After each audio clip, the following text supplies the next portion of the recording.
Bonjour, merci tout d'abord pour cette invitation dans ce premier forum de la mode. Très heureux d'être parmi vous ce matin. Donc, comme vous le savez, on a dû déjà vous le dire, ce forum a été organisé un petit peu rapidement. Donc, j'ai répondu avec un immense plaisir à cette proposition.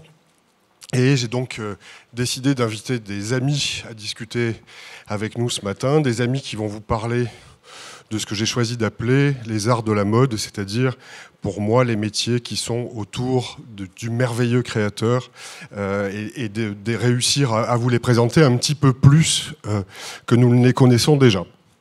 Alors dans la petite introduction avant de passer à une discussion entre nous, en lisant la presse sur Internet ce matin, comme tous les matins, BOF nous a donc transmis les dernières informations de The Voice en Angleterre. Vous avez tous suivi ça, bien sûr. Et pour la énième fois, on a encore appris que la mode était morte. Alors, si vous ne le savez pas, c'est Lee Edelkoort qui nous l'explique et qui nous le dit. Donc, la mode est morte et l'industrie n'aide pas du tout les nouvelles marques. Voilà. Donc, c'était la grande information du matin. Alors, heureusement qu'à Paris, on a le forum de la mode parce que sinon, c'était fini. Voilà. Donc on va essayer de vous démontrer qu'on est bien vivant, avec beaucoup de plaisir et d'enthousiasme, et qu'on va continuer à l'être, et que même si Lee considère qu'on n'est plus très à la mode, parce que c'est ça l'idée, on va essayer de vous démontrer le contraire ce matin et tout au long de la journée. Voilà. Donc on va commencer cette discussion avec Stéphane du label Pigalle. Stéphane, je suis ravi que l'on puisse discuter. Bonjour. Tous les deux. Tous ensemble, pour que vous nous parliez de ce label particulier, extraordinaire parce qu'il a apporté ces dernières années à la mode, mais extraordinaire aussi par ce qu'il a apporté au quartier dans lequel vous avez choisi de travailler, et cette merveilleuse aventure qui a débuté en 2008 continue depuis que vous avez décidé de la créer. Vous avez obtenu le Grand Prix de l'Andam, ce qui est une immense reconnaissance aujourd'hui dans notre pays et qui montre la vitalité du secteur dans l'aide à la jeune création. Et vous avez la chance de collaborer avec les maisons d'art de la Maison de Chanel, les métiers d'art de la Maison Chanel, et on voit avec grand bonheur ce que ça peut donner dans vos collections. Donc voilà, merci Stéphane d'être là ce matin. Merci d'être invité. Et je voudrais que vous nous parliez un petit peu d'abord de votre label et comment vous l'avez créé, et ensuite de votre rapport en particulier à la musique. Alors, à vrai dire, comment j'ai démarré mon label, c'est un peu difficile à expliquer parce que c'est venu d'une façon assez organique et seule. Je viens de parents artistes, j'ai toujours aimé la mode, je viens de Paris. Ma maman, elle était danseuse, elle travaillait dans le sujet, elle faisait des mises en scène pour les créateurs, pour Paco, pour Thierry Mugler et plein d'autres. Donc j'ai été baigné très tôt dans la mode. Désolé, je suis un peu enrhumé, donc j'ai une voix un peu suave, mais j'espère que ça ne vous dérange pas, ou au contraire. Et puis j'ai démarré assez tôt.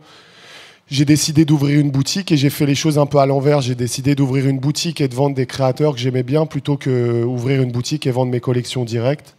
Donc c'était un peu un cheminement différent que d'habitude.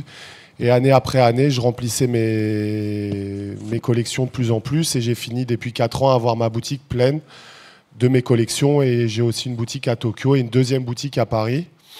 Je fais maintenant des défilés chaque saison dans des lieux très proches de Pigalle. Donc j'étais aussi bien à l'Opéra Garnier qu'au Théâtre de l'Atelier, au Bouffe du Nord, dans la rue, dans ma première école, etc. Donc je cherche à garder vraiment le quartier très fort dans mon identité.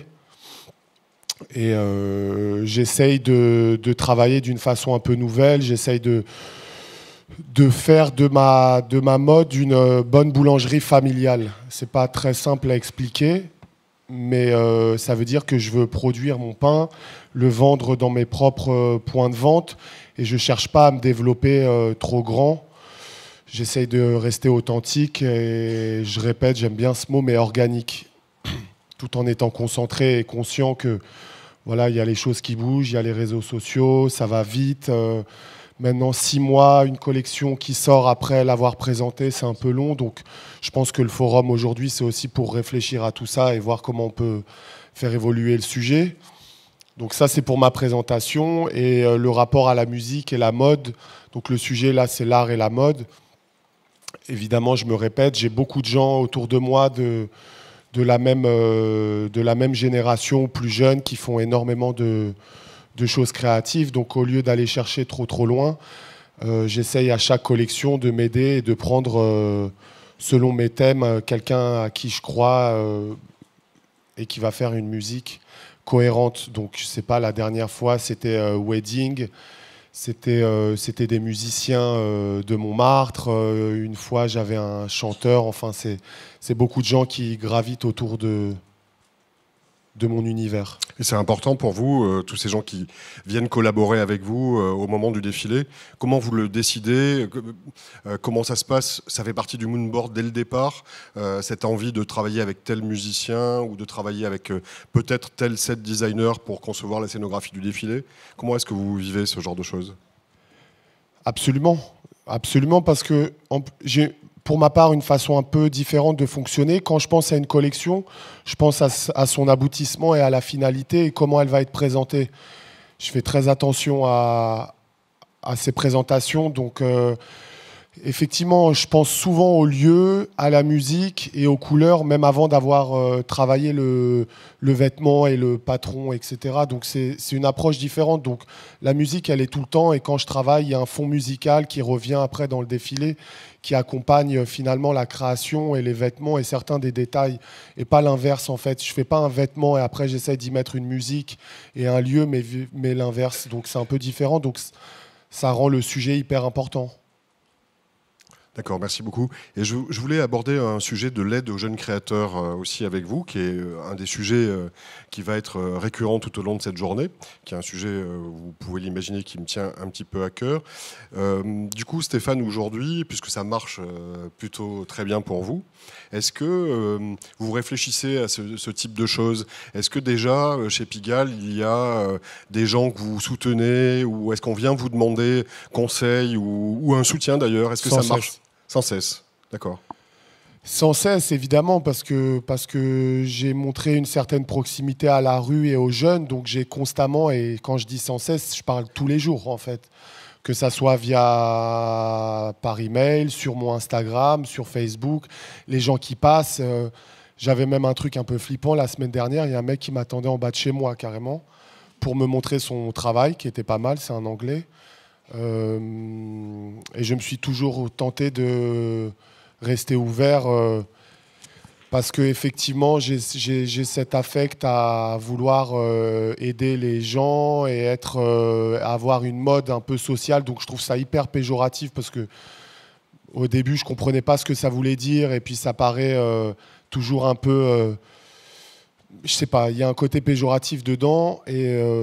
Dans quoi, pardon, Stéphane? Non, la mode sociale, je comprenais pas ce que ça voulait dire en fait avant. Et maintenant, si c'est travailler avec la jeunesse autour de moi, si c'est les aider, si c'est partager, si c'est écouter, si c'est donner des avis, si c'est faire prendre en gens des stages, etc., ça me paraît indispensable en fait. Parce que je suis sûr qu'en faisant ça, il y a une ou deux personnes qui vont travailler dans l'industrie. Oui, ça fait vraiment partie de Il y l'histoire. en a déjà d'ailleurs. Moi, je suis tout à fait d'accord avec toi, ça fait vraiment partie de l'histoire. Moi, j'étais le premier à faire ça. J'ai créé ce festival, bon, je ne vais pas parler du festival d'hier longtemps, hein, mais j'ai créé ce festival parce que je trouvais que c'était trop fermé et que les gens ne pouvaient pas se parler, ne pouvaient pas se rencontrer. Donc la raison d'être du festival d'hier depuis le début, et c'est toujours la même chose aujourd'hui, hein, malgré ce que certains en pensent, c'est de faire se rencontrer les gens et de casser les barrières qui sont, dans notre profession, on le sait bien, souvent rudes. Très bien organisé et du coup malheureusement difficile à franchir.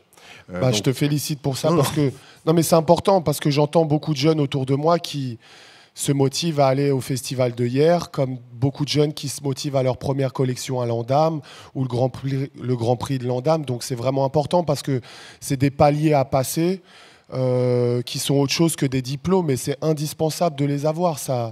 Ça m'a motivé beaucoup de pouvoir arriver à gagner ce Grand Prix et ça m'a permis de de me lever les matins extrêmement motivé à vouloir y arriver. Donc c'est pareil pour ça et pour le petit jeune de 16 ans qui vient demander un conseil, je vais lui répondre et il va être motivé. C'est voilà. super. Ouais. Ouais. Vraiment, merci. Oui, je considère aussi que c'est important, ces prix. Un petit applaudissement, ouais. Surtout pour ce festival qui est là depuis vraiment longtemps. Et j'ai le plaisir de le dire assez souvent. Alors je le redis parce que j'ai bien compris que ça ne voulait pas rentrer. Mais en France, je trouve qu'on est plutôt très bien organisé. On a des écoles qui sont performantes, il y a des choses sûrement à améliorer, mais on a des écoles qui permettent d'apprendre et de faire. Et ensuite, après ces écoles, il y a des fonds publics et des fonds privés qui prennent le relais. Le premier relais, vous le savez, c'est le festival de hier. Le second, c'est le prix de l'Andam. Et le troisième, c'est le prix LVMH. Et je pense que d'enchaîner les choses comme ça et de le dire très clairement, on s'adresse à des... Il faut être clair, on s'adresse à des gens à des moments de leur carrière très différents. Et c'est ça qui fait notre force en France. Et je pense qu'il faut le dire plus. Et c'est pas parce qu'on n'a pas quelqu'un qui symbolise tout ça ou qui devrait symboliser tout ça qu'on n'organise pas les choses et qu'on le fait pas bien. Donc je pense qu'il faut qu'on admette nous aussi et qu'on comprenne que l'on fait les choses bien et qu'il y a beaucoup de soutien à la jeune création qui existe en France, que tout, comme partout, est perfectible, bien sûr, mais que pour l'instant, on apporte un soutien vraiment important à cette jeune création, qu'il faut continuer, qu'il faut développer, mais que c'est plutôt vraiment très bien ce que l'on fait. Voilà, je pense qu'on va le redire toute la journée pour que ça rentre.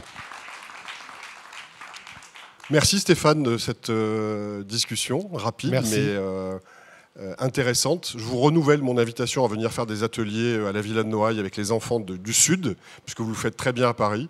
Donc quand vous serez disponible, vraiment, ce sera avec très grand plaisir. Ça se fera, j'ai besoin d'un peu de soleil d'ailleurs. N'hésitez pas. Donc on va continuer cette discussion autour des arts de la mode et je vais vous présenter Pierre Marchal, qui est un ancien étudiant de l'école de la Chambre syndicale, avec qui j'ai eu le plaisir de partager des cours de curiosité il y a quelques années, à l'invitation de l'école de la Chambre syndicale. Et donc, si j'ai proposé à Pierre d'être là ce matin, c'est parce qu'il fait partie de ces gens qui aiment la mode. Ça aussi, ça fait partie un peu de mes combats. Travailler dans la mode et ne pas l'aimer, j'ai toujours du mal à comprendre, mais ça existe pourtant. Mais bon, je crois qu'en tous les cas, tous les 5, on est fans de mode et on n'a pas de difficulté à le dire. Et donc Pierre, il le dit et il le montre. Il a créé un objet assez magique sur Instagram, que vous pouvez découvrir là, qui s'appelle JPPM, et je vous laisserai raconter son histoire tout à l'heure. Et moi, j'aime beaucoup ce qu'il fait, j'aime beaucoup la manière qu'il a de le faire. On lui avait proposé l'année dernière de faire une exposition pendant le festival d'hier qui n'existerait que sur Instagram. Il avait relevé le défi. Et voilà, il vient de commencer à collaborer avec la maison Betac. Il est un des fondateurs du bureau Futur avec Sarah, excusez-moi, et aux côtés d'Alexandre de Betac. Et je vais le laisser présenter ses activités. Voilà, très heureux que tu sois là, Pierre. Merci déjà de m'avoir convié. C'était un plaisir de pouvoir venir parler de mode et surtout de mode à travers l'art, parce que c'est le prisme que j'ai entrepris il y a 2 ans, où j'ai toujours été entouré d'images qui m'inspiraient quand j'étais à l'école de la Chambre syndicale et que j'avais besoin de m'inspirer pour pouvoir créer des collections. Et surtout après, quand j'ai voulu un tout petit peu m'évader du vêtement pour pouvoir essayer faire un pas de côté et avoir un peu plus de recul, et où j'ai décidé il y a 2 ans d'organiser tout ce que je pouvais voir, tout ce qui pouvait m'inspirer, en l'occurrence à travers le média d'Instagram et à travers ce compte que j'ai créé, pour pouvoir synthétiser de manière quotidienne toutes les choses que je pouvais voir et tous les talents de mode qui pouvaient s'exprimer de très diverses manières autour de la création de contenu et à la création de dérivés de mode, c'est-à-dire il y a tellement de choses auxquelles on pourrait parler que c'est compliqué, mais qui va autant mêler des archives que des inspirations, que des lieux, que des mannequins, que des coiffeurs, que des set designers, que des maquilleurs. Et c'est un peu de pouvoir remettre tout ça en avant pour pouvoir exprimer que tout ça cohabite et d'essayer de l'organiser et de le digérer et de proposer en tout cas une synthèse visuelle. J'ai toujours fonctionné avec les images, très rarement avec les mots. Et donc c'était un peu un moyen presque analytique, personnel, de devoir exprimer ça. Et en arriver voilà, à pouvoir composer avec l'outil d'Instagram les choses en remettant en avant les sources de chaque image pour pouvoir, si on était intéressé par un bout de ce mood board, de pouvoir cliquer dessus et arriver sur le travail de la personne qui pouvait nous intéresser. Parce que je trouvais que c'était complètement obligatoire de pouvoir aussi partager d'une part les coups de cœur qu'on pouvait avoir et surtout d'autre part les sources de nos coups de cœur pour qu'on puisse pouvoir aussi les aimer, parce que j'ai toujours été extrêmement déçu quand j'adorais une image mais qu'il n'y avait pas de source, parce qu'il n'y a rien de pire, à ce moment-là on ne peut pas aller chercher derrière ce qu'il peut y avoir. Donc c'était un peu le travail que je m'engage à faire de manière quotidienne en plus du reste, et voilà. Du coup, ce que l'on peut ajouter à la vue de la qualité de ton travail, c'est le respect scrupuleux que tu accordes à la protection des artistes avec lesquels tu collabores ou des designers. Et ça, je pense que c'est une part importante de la réussite de ton projet. Tu peux nous en dire un petit peu ? Oui, complètement. En fait, c'était assez intéressant de voir de quelle manière des artistes pouvaient être touchés et rassurés de la manière d'être cités, parce qu'ils ont trop l'habitude d'être utilisés et pas forcément cités. Et c'est vrai que j'ai le plaisir d'avoir rencontré un nombre hallucinant d'artistes contemporains depuis que j'ai commencé ce travail il y a 2 ans, et de pouvoir comprendre leur processus créatif et essayer de le réexprimer au quotidien pour le partager et pour pouvoir tirer des fils et essayer de mettre en lumière cette espèce d'arborescence créative qui existe dans le milieu de la mode, où la mode c'est pas que les vêtements et c'est un nombre hallucinant de choses autour qu'ils construisent, et c'est de pouvoir aussi comprendre quelles étaient les inspirations. Là, j'avais fait un zoom sur ce côté de Carré où effectivement quand on regarde ce look de défilé Gucci, moi j'avais en tête ce tableau de Yayoi Kusama que j'avais envie de mettre à côté, parce que j'avais envie de pouvoir exprimer voilà, cette espèce de rapport qu'il peut y avoir entre un produit, une inspiration, et on peut y voir plein de choses, et c'était de pouvoir essayer de pouvoir tirer des liens très personnels, parce que c'est qu'une lecture, et essayer de raconter une histoire sans mots mais avec des images, parce que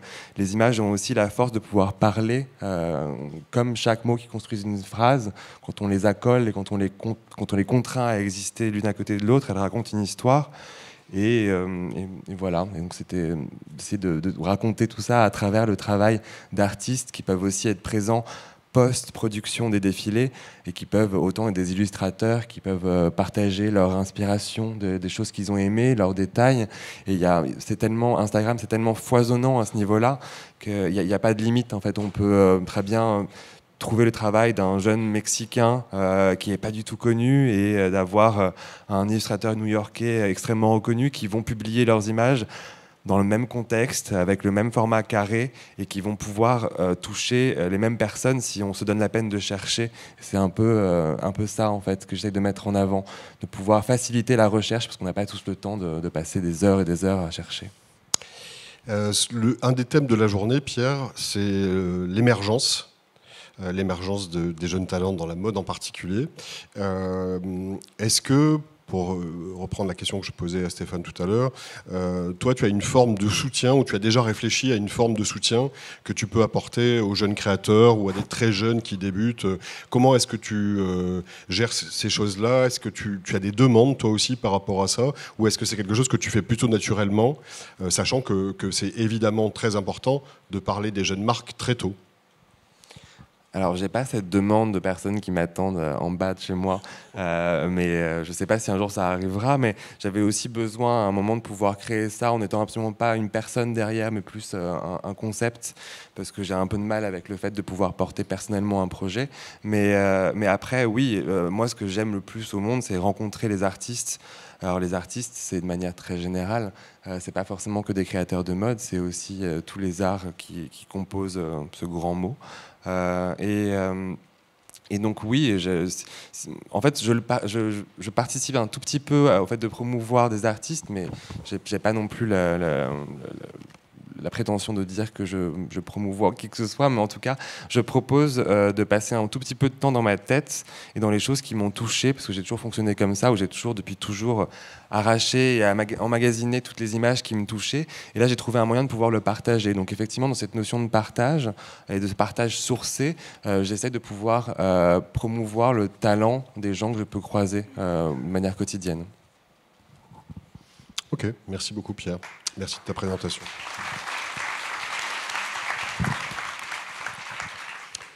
Donc on va continuer cette discussion et je suis très heureux de vous présenter Cécile Bortoletti, Olivier Chavalder et Samuel Drira.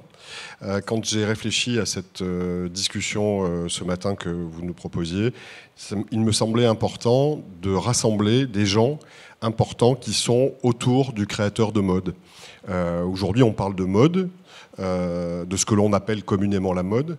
Et moi, je voulais essayer ce matin de parler de toute cette galaxie, souvent très merveilleuse, qui est autour du créateur de mode.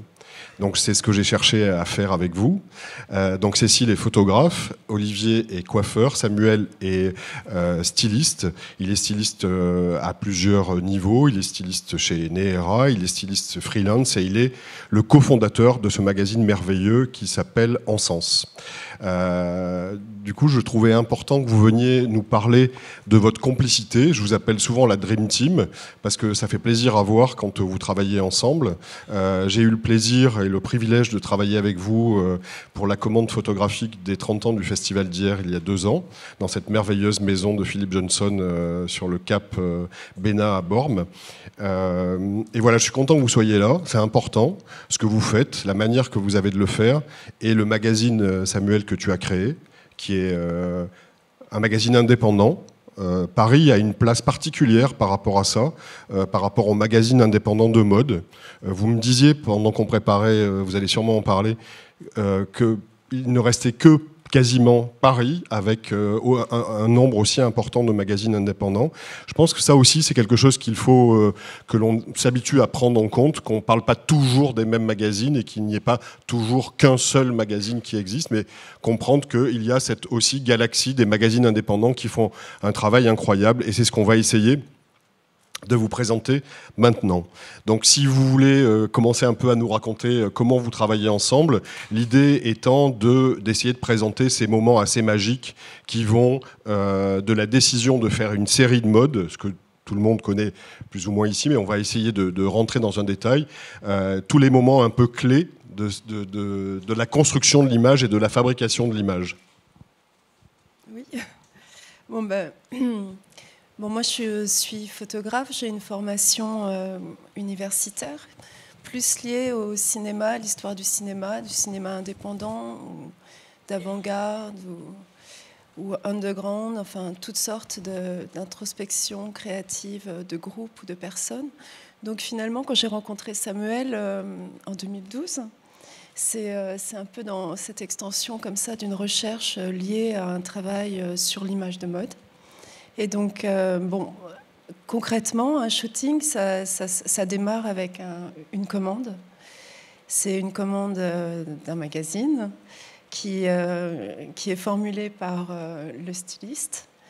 Et ici, avec En Sens, ce qui est incroyable, c'est que le directeur artistique, c'est aussi le styliste.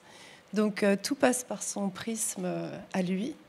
Et le sujet sur lequel on travaille est forcément, comment dire, lié à ce contexte de mode, mais constitue aussi une recherche. Et voilà pourquoi c'est intéressant de travailler avec Samuel, par rapport à son positionnement qu'il a sur les magazines de mode, en fait. Voilà.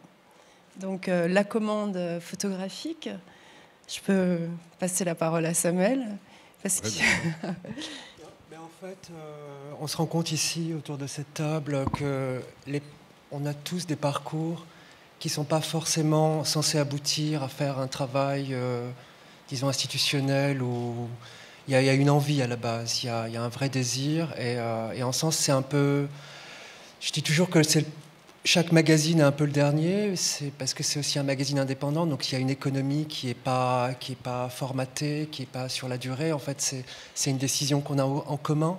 Et donc c'est un peu aussi une aventure commune, et ce qui fait qu'on est amené à travailler aussi avec les mêmes personnes de numéro en numéro, comme si on approfondissait un peu une démarche qu'on découvre ensemble aussi. Et oui, En Sens est né il y a 12 ans maintenant, ça a l'air d'être une éternité déjà.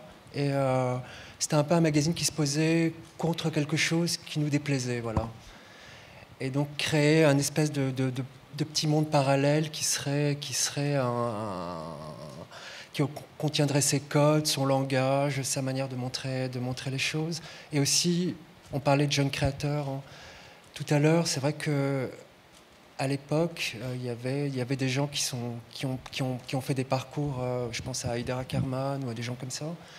Et le luxe d'un magazine, c'est de pouvoir dire à Cécile, on va faire une histoire de 15 pages sur ce créateur que personne ne connaît, dont on n'a jamais entendu parler, parce que nous, on y croit. Voilà. Moi, je crois beaucoup à cette idée des mondes parallèles, des choses qui se font à côté et qui se mûrissent, parce qu'il y a une aventure collective. Je ne pourrais pas faire le magazine seul. J'ai besoin de... Tu parlais de direction artistique, il y a aussi Sybille Walter, avec laquelle je fais ce magazine. Il y a des photographes, mais c'est vrai que c'est pas un style de magazine où à chaque numéro on essaie d'avoir de la nouveauté. En fait, c'est presque une histoire comme ça qui se répète sans arrêt. Non, mais c'est passionnant, Samuel, que tu abordes ce sujet des aventures parallèles et de la liberté, puisque c'est de ça dont il s'agit. On en a besoin dans notre profession, et en matière de créativité en particulier. La créativité n'existe pas sans la liberté, et on a la chance aujourd'hui, tous les 5 ici autour de la table, de faire ce qu'on veut quasiment comme on le souhaite. Absolument. Et ça n'a pas de prix, et il ne faut pas que ça s'arrête. Et je pense que c'est aussi ça, de la prise de conscience importante de la profession. Par rapport au travail remarquable de Stéphane aussi, sur lequel je reviens 2 minutes, on parle souvent de nouvelles vagues, il en fait partie. Il y a une très jolie aventure française qui existe depuis ces dernières années. Et cette nouvelle aventure, elle existe parce qu'il y a cette liberté fondamentale. Et ce que tu soulignes, Samuel, en matière de presse et de magazine de mode, c'est très important, puisque tu es capable, avec ce magazine, de mettre en lumière des créateurs dont, comme tu le disais tout à l'heure très justement, jamais personne n'avait entendu parler. Et du coup, il y a un créateur israélien que j'ai découvert dans votre, grâce à vous, ouais, qui s'appelle Ed Miner. Ouais. Je sais que c'est quelque chose d'important pour vous. Est-ce que vous voulez en parler un petit peu, tous les 3 ? Ça rejoint un peu. En fait, Ed Miner est venu taper à notre porte et nous demander de l'aider à formuler un peu son histoire. Bon, c'est vrai qu'il a du talent, mais la mode, c'est un travail d'équipe. Donc, il y a beaucoup d'intervenants comme ça, dans l'ombre, qui aident à faire que la mayonnaise prenne. Et voilà, ça continue. Ça continue. Ça fait 3 ans qu'il travaille, de Tel Aviv. Oui, il va présenter à la prochaine Fashion Week Homme, il va présenter sa collection en janvier. Absolument. Suivez-le, pour ceux qui ne le connaissent pas, allez-y, oui. C'est vraiment merveilleux. Alors dans ces gens de l'ombre, justement, dans ce générique que l'on oublie quelquefois d'écrire dans nos professions, c'est pas le cas au cinéma. Quand à la fin d'un film, il y a toujours absolument tout le monde qui est cité. Chez nous, c'est pas systématiquement le cas. Et c'était une des raisons pour lesquelles j'avais envie de vous présenter aussi le travail de l'ombre des coiffeurs, des maquilleurs. J'aurais adoré qu'il y ait aussi ce matin des gens qui font les musiques des défilés. Vous savez à quel point c'est important. Les set designers aussi. Bon, voilà, c'était comme ça. J'ai pas pu rassembler tout le monde, mais je suis content de présenter le travail du coiffeur qui est Olivier Chadelvert, qui est parmi nous ce matin. Et ça me fait vraiment plaisir de parler de ton travail et que tu acceptes de parler aussi de votre expérience à tous les 3. Bonjour à tous. Alors moi, je suis coiffeur depuis un petit bout de temps maintenant. Et j'ai rencontré Samuel en 2012, je crois. Et là, ça a été un coup de foudre absolu. Voilà, je te le dis maintenant. Je savais bien qu'il y aurait quelques révélations ce matin. Non, mais parce c'était assez rare, en fait, de connecter à un point aussi intense, en fait. Ça m'est arrivé qu'avec lui. Et vous me racontiez dans la manière que vous avez travaillé ensemble que tu arrives souvent sur le set du shooting avec par exemple des coiffures qui sont préparées à l'avance où les cheveux existent déjà préparés à l'avance. Ouais. Tu peux nous en dire un petit peu plus Souvent Samuel arrive avec une idée qu'il faut réaliser en fait. Et voilà, des fois qu'est-ce qu'on a eu? On a eu des petits afros, on a eu des cheveux plaqués, on a eu des cheveux très longs, on a eu beaucoup de choses entre les trois. Et du coup, c'est vrai que c'est souvent des choses que je peux pas préparer comme ça sur les sets parce que ça prend beaucoup trop longtemps. Donc souvent, j'arrive avec toutes mes propositions de tête, machin, et après, vous décidez. Ce qui est important de savoir, c'est généralement un coiffeur, c'est quelqu'un qui est censé pouvoir tout faire. Et ce qui me plaît dans la démarche d'Olivier, c'est qu'il sait faire certaines choses. Et il y a certaines choses qu'il ne veut pas faire, qu'il ne fera pas. Ah bon? Et c'est très important de poser comme ça une limite dans son travail, dans tout. Même en tant qu'assistant, c'est très important de savoir qu'on veut approfondir quelque chose et pouvoir le faire bien plutôt que de pouvoir pouvoir dire oui à tout et finalement faire tout un peu moyennement. Après, moi, je suis aussi un peu la dernière roue du carrosse sur un shooting. C'est moi qui peux ou embellir ce qui est déjà beau ou détruire. C'est le cas de le dire. Là, c'est vrai que souvent avec les cheveux, on peut faire des désastres. On peut ruiner le truc. Mais du coup, avec ces deux, je sais que ça marche. Jamais de désastre. Parfait. Pas encore. Et est-ce que vous êtes en train de travailler ensemble sur un projet, ou vous avez des projets de shooting ou de catalogue ou ensemble actuellement? Oui, on vient juste de shooter, c'est le mot. Le dernier magazine, enfin le prochain en sens en fait. Enfin, on a fait une histoire ensemble pour le prochain. Voilà, la surprise. On n'en parle pas. On n'en parle pas. D'accord. Ça sort quand? Ça sort en janvier, c'est ça? Oui. Vous avez évoqué, Samuel et Cécile, le soutien aux jeunes créateurs. Je sais que chez vous, c'est quelque chose de capital. Ah, Cécile, oui, comment est-ce que tu te positionnes par rapport à ça? Justement, est-ce que toi, tu as eu aussi des expériences de demande, de collaboration avec des très jeunes étudiants ou des jeunes créateurs, par exemple? Le week-end dernier, il y a une jeune fille qui m'a contactée par mail. Enfin, on avait une amie commune, en fait. Enfin, une ancienne assistante, en fait, qui est en commun avec cette jeune fille, et elle m'a contactée pour l'aider à monter son projet pour le festival de hier. Donc, pour la mode? Pour la mode, exactement. Il a fallu tout faire très vite. Tu l'as fait? Puisque je l'ai fait. Donc il fallait envoyer le dossier jeudi. Et voilà, c'est des choses qui arrivent, comme racontait Stéphane. Ça arrive comme ça un peu tout le temps. Il y a des sollicitations. Alors, il y a beaucoup d'assistants. Après, il y a aussi je reçois beaucoup de mails de post-production, par exemple. Alors ça, c'est très actif. Là, ça m'intéresse moins. Mais tout ce qui concerne des jeunes gens qui commencent à avoir une démarche, qui se posent un tas de questions, et on arrive à un moment, on va essayer avec eux de répondre à certaines questions. Pas toutes, bien sûr, mais on va essayer de mettre en forme quelque chose. Et c'est vraiment la partie la plus passionnante de ce travail. Donc cette jeune fille, j'ai pas dit oui tout de suite. D'abord, je l'ai rencontrée, tout ça. Elle m'a montré son mood board, un petit peu comme ce que tu as fait, mais en première, avant que les images existent. Et puis ça s'est très bien passé parce qu'elle était étonnante en fait. Donc on a fait les photos. Super. Pour la sélection. Avant de clôturer cette rapide discussion, je voulais partager avec vous quelque chose qui me touche. C'est qu'on a l'impression de se connaître depuis toujours. Et je pense que ce qui nous rassemble, même si on ne se voit pas souvent et qu'on ne se connaît pas depuis toujours, même si ça fait très longtemps, pardon de le dire, Cécile, que nous nous connaissons, c'est la générosité que l'on met avec les gens dans la mode. Et je pense qu'on est tous d'accord pour dire que c'est quelque chose d'important. Mais c'est important, pourquoi? Parce que dans notre profession, c'est souvent rare ce type de réaction. Et je pense qu'il faut que l'on dise aux jeunes que nous 5, en tous les cas, on est ravis de les aider, on est ravis de les écouter, on est ravis de les supporter, et que ça ne changera pas, ni maintenant, ni jamais. Moi, je le dis souvent à mes étudiants, je ne suis pas le seul à enseigner ici, on est à la disposition de ces jeunes parce qu'il y a évidemment une transmission fondamentale dans notre profession comme partout, à donner des conseils, à accompagner, à expliquer, l'enthousiasme, toujours, jamais perdre de vue ça, l'enthousiasme, le plaisir, l'émotion. Et si je défends cette position un peu particulière, je pense qu'on sera un peu la seule, entre guillemets, caution culturelle de la journée.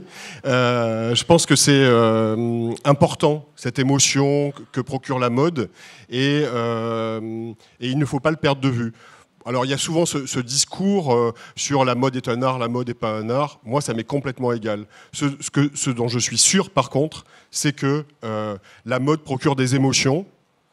La mode me procure des émotions au moment du défilé, au moment de la photographie, au moment du stylisme, au moment des magazines, au moment des moodboards. Et ça n'a pas de prix. Et c'est ça qui me fait considérer, sans me ranger dans des catégories philosophiques ou intellectuelles, c'est ça qui me fait dire que la mode est un art pour moi et que ça continuera et que j'aurai toujours plaisir à échanger avec vous sur ce sujet-là, de cette manière-là. Donc voilà, merci beaucoup d'avoir accepté cette invitation ce matin et merci de nous avoir écoutés.